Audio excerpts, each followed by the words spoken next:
Hello dear students, welcome to English class. Today we will do chapter number 2 from your book Moments. Name of the chapter is The Adventures of Toto, which is written by Ruskin Bond. In this chapter, we will come to know that a person should be trained before keeping any animal as a pet, or it should also be kept in mind which animal should be kept as a pet or not. About the author, Ruskin Bond is a renowned British Indian author and writer who has contributed the most in making Indian literature better.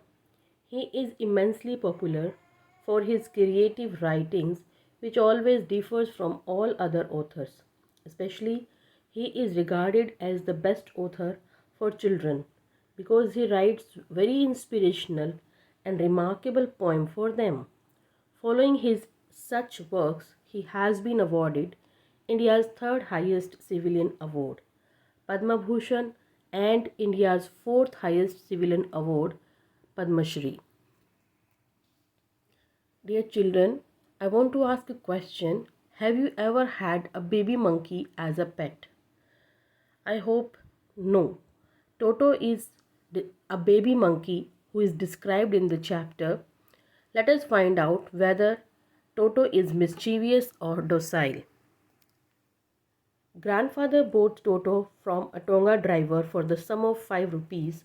The Tonga driver used to keep the little red monkey tied to a feeding trough, and the monkey looked so out of place there that grandfather decided he would add the little fellow to his private zoo. In the market, when grandfather saw Toto, which was tied with the tonga by a tonga driver and given with a feeding bowl, he was tied to a feeding bowl. Then grandfather thought that it was out of place there, and he decided to bought Toto for the sum of 5 rupees to add to his private zoo. Toto was a pretty monkey. His bright eyes sparkled with mischief beneath deep-set eyebrows, and his teeth, which were a pearly white, were very often displayed in a smile that frightened the life out of elderly Anglo-Indian ladies.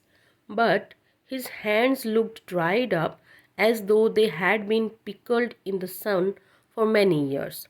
Yet his fingers were quick and wicked, and his tail, while adding to his good looks, also served as a third hand. He could use it to hang from a branch, and it was capable of scooping up any delicacy that might be out of reach of his hands.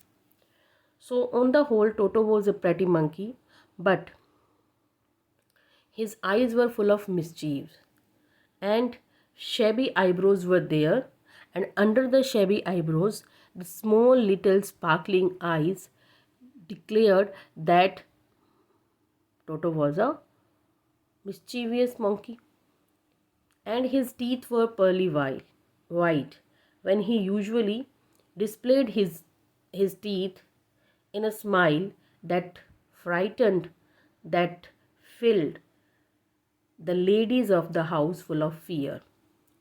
Hands of the Toto were dry, too much dry that they seemed as if they had been kept in the sunlight for many years. But even after being dry, even after being so thin, they were full of activity. They were very active, they were very quick and wicked. His tail also worked as a third hand to Toto. Toto get the help of his tail to hang from a branch, and it was capable to bring anything without being known to anybody else, which is out of his reach directly. Grandmother always fussed when grandfather brought home some new birds or animals, so it was decided that Toto's presence should be kept a secret from her until she was in a particular good mood. Grandfather and I put him away in a little closet opening into my bedroom wall where he was tied securely, or so we thought, to a peg fastened into the wall. So whenever grandfather brought any of the animal to keep as a pet, grandmother usually show her anger. She was not agree any time. Therefore, in the case of Toto, it was decided that grandfather and the writer would keep Toto as a secret until grandmother was in a good mood to release the news of Toto. And Toto was kept in the bedroom of writer. It was set in a little closet and tied securely into a peg which was fastened into the wall. A few hours later, when grandfather and I came back to release Toto, we found that the walls, which had been covered with some ornamental paper chosen by grandfather, now stood out as naked brick and plaster. The peg in the wall had been wrenched from its socket, and my school blazer, which had been hanging there, was in shreds. So after some time, when the grandfather and the writer came into the room to release the Toto from the closet, they found that the wall in which the closet was there, the wall before some time, it was covered with some ornamental wallpaper, but now the wall was standing naked, naked with the bricks or plaster only. And the peg in the wall, which was being used to fasten Toto, it was now out from its socket, and the school blazer, which was hanging nearby, it was now in the form of shreds, into the pieces. I wondered what grandmother would say, but grandfather didn't worry. He seemed pleased with Toto's performance. He's clever, said grandfather. Given time, I'm sure he could have tied the torn pieces of your blazer into a rope and made his escape from the window. So, when seeing all the mess in the room, the editor thought that his grandmother would get angry, but on the other side, the grandfather was very much pleased with the performance of Toto, and even he added that if Toto would be given some more time, might be he would use that shreds to make a rope and use that rope to escape from the window. His presence in the house still a secret, Toto was now transferred to a big cage in the servants' quarters where a number of grandfather's pets lived very sociably together. A tortoise, a pair of rabbits, a tame squirrel, and for a while my pet goat. But the monkey wouldn't allow any of his companions to sleep at night. So grandfather, who had to leave Dehradun next day to collect his pension in Saharanpur, decided to take him along. So it was decided that Toto should be kept in the servants' quarter with other pet animals, but unfortunately Toto could not mix with them, and during that night he did not allow any of the other animal to sleep. So at that time it was decided by grandfather that he would take him with him as he was going out of station from Dehradun to Saharanpur to collect his pension. Unfortunately, I could not accompany grandfather on that trip, but he told me about it afterwards. A big black canvas kit bag was provided for Toto. This, with some straw at the bottom, became his new abode. When the bag was closed, there was no escape. Toto could not get his hands through the opening, and the canvas was too strong for him to bite his way through. His efforts to get out only had the effect of making the bag roll about on the floor or occasionally jump into the air, an exhibition that attracted a curious crowd of onlookers on the Dehradun railway platform. So, dear students, it was decided by grandfather to take Toto with him to Saharanpur. So, for that trip, a big black canvas kit bag was provided for Toto, and in that bag there was some straw was kept at the bottom. and the bag was closed. There was no escape. It was too strong to bite by Toto and everything else. So all the efforts were done just to keep Toto safe and hide, hidden from everyone.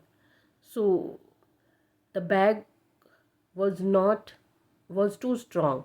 His efforts to get out. Toto was not able to get out of the bag by making any of the effort. He could only roll about on the floor, or he could jump into the air while being in the bag. And Toto did all the things. He jumped also, or he rolled also. So when the bag was jumping and the bag was rolling on the platform, everybody was looking with surprise. Toto remained in the bag as far as Saharanpur, but while grandfather was producing his ticket at the railway turnstile, Toto suddenly poked his head out of the bag and gave the ticket collector a wide grin.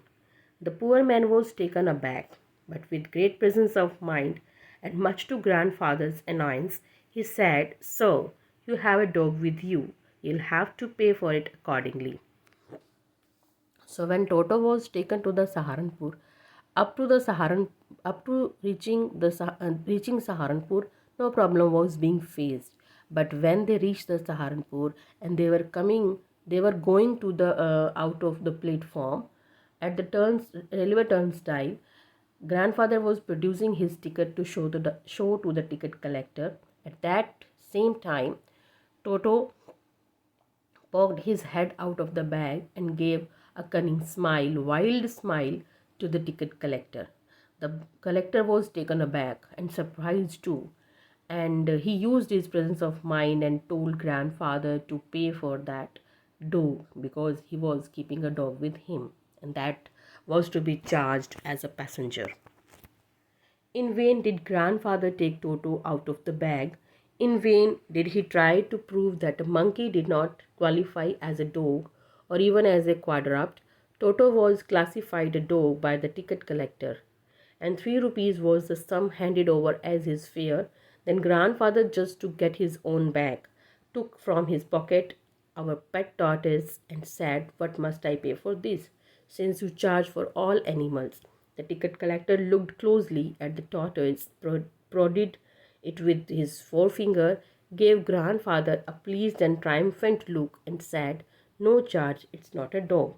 So grandfather tried his best to make the ticket collector understand that it was not a dog, it was a monkey, but he did not understand. He did not get ready. He was stick on his statement, and ultimately grandfather had to give 3 rupees as a fare of Toto. Then, in anger, he produced a tortoise which was kept in his pocket and asked what he should pay for it. The ticket collector touched the tortoise by his forefinger carefully and declared that there should not be any charge for this animal because it was not a dog. So, dear student, I hope you have understood the chapter till now, and we have found that Toto was a mischievous monkey and he created a lot of problems not only at home but also at the railway station, and but it was not felt by grandfather. Let us see what would happen in the next part of the chapter in the next lecture. Till then, stay home, stay healthy.